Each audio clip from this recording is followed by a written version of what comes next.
Hey everyone, welcome back to the channel. Well, today's going to be another one of those unboxing videos. It is extremely cold outside, and when it's not extremely cold, it's extremely windy. So this drone is the Ameta S20 Lite, and they actually wanted me to wait until the weather got better to fly the drone.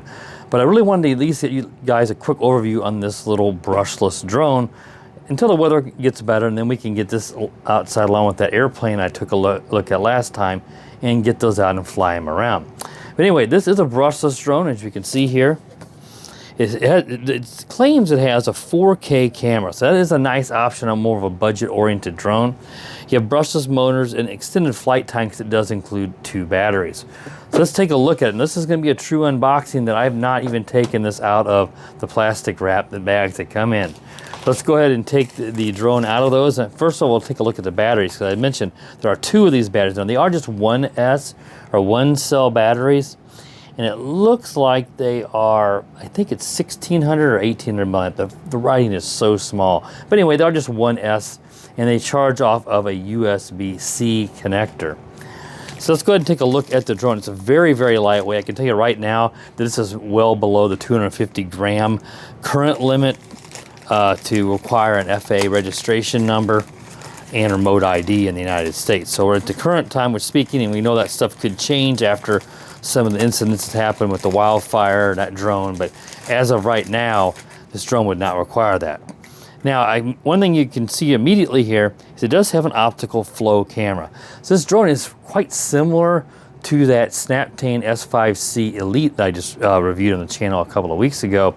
Very similar, this drone also has a brushless motors, very lightweight mini design, and it has optical flow. So this will try to hold position as you're flying if you're not too high or not too low off the ground. But it doesn't have any GPS. Let's just fold the arms out so we can get a little better idea of the size of the drone.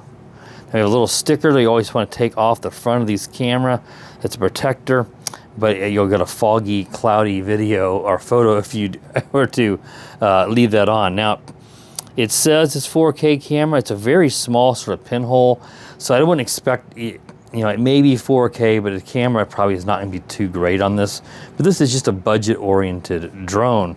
But here are our brushless motors, so it's going to have, even though it is 1S, and I would like to see 2S on a brushless, but a lot of these budget drones are 1S, just like that Snaptane I mentioned, and they still do pretty good with the brushless motors. But again, it's very lightweight. Let's see, is the camera motorized? Yes. So you're going to be able to tilt the camera between looking straight forward and down, probably close to 90 degrees, to look straight down at the ground. Now, there's no dampening on this, so I do expect we're going to have some vibes and some shakiness in the video because there's no stabilization, and so there's no gimbal, but sometimes they'll have dampeners on these that at least reduce some of that vibration, but I don't see that. And that's another reason why taking this out in single-digit Fahrenheit, like it's probably around 8 degrees right now, so somewhere in the -10 Celsius range, you're going to have this plastic becomes brittle, and any dampening it might have becomes brittle, rubber becomes brittle, and what that does is you get vibrations pass through easier. So keep that in mind if you're going to fly something like this in the cold. Now, it may not make much of a difference on this drone, but it does on quite a bit of even gimbal drones. I've seen jello wobble and wobbles because it's just so cold. Here's our power button. Looks like we have an LED light right here. Again, there's both of our batteries, our instruction manual back here, which I have not looked at yet. And we've got some spare props. And we've got a Phillips screwdriver and some screws to attach all that. And here is our USB-C charging cable. Now, it looks like it's just a basic charging cable.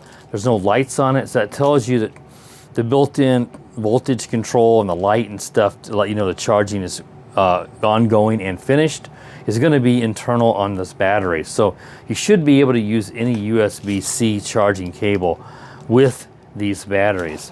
Let's take a quick look at the controller, and then we'll wrap this video up. And like I said, we'll come back once the weather cooperates and we can get this drone up in the air. So on the top here, we've got our photo and our video. And this looks like this is probably our camera control to motorized tilt for the camera. Underneath here, you're gonna have your power button and your 2 speed rates.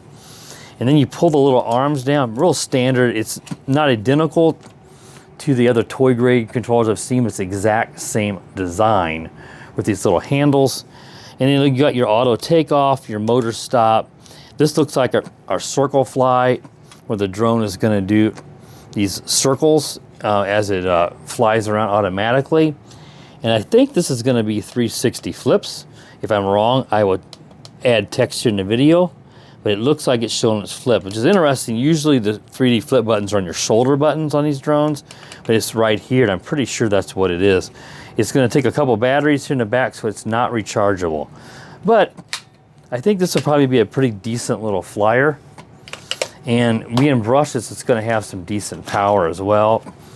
Just don't expect a lot from the video simply because there's no gimbal, there's no electronic image stabilization, and that camera is really small pinhole type. So I don't expect a whole lot from the camera, but we will see once we get it outside and actually test fly this drone. So as I said, I'll be back as soon as I can to get this up in the air. The weather is supposed to warm up next week. It's just going to matter that at that point, with the comfortable temperatures coming, is the wind going to be too bad? Now, being brushless, it's going to be able to handle wind better. But if we want to test the optical flow, you know, it's going to struggle with wind. So we want it to be, it can be some wind, just not 20, 30 mile per hour wind like it typically does when it gets warm in the wintertime here.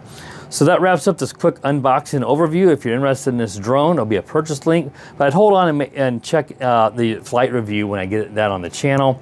If you like this kind of stuff, drones, RC cars, RC boats, and tech stuff from computers, anything kind of tech, and even an occasional car, real car mod, which I used to do more of.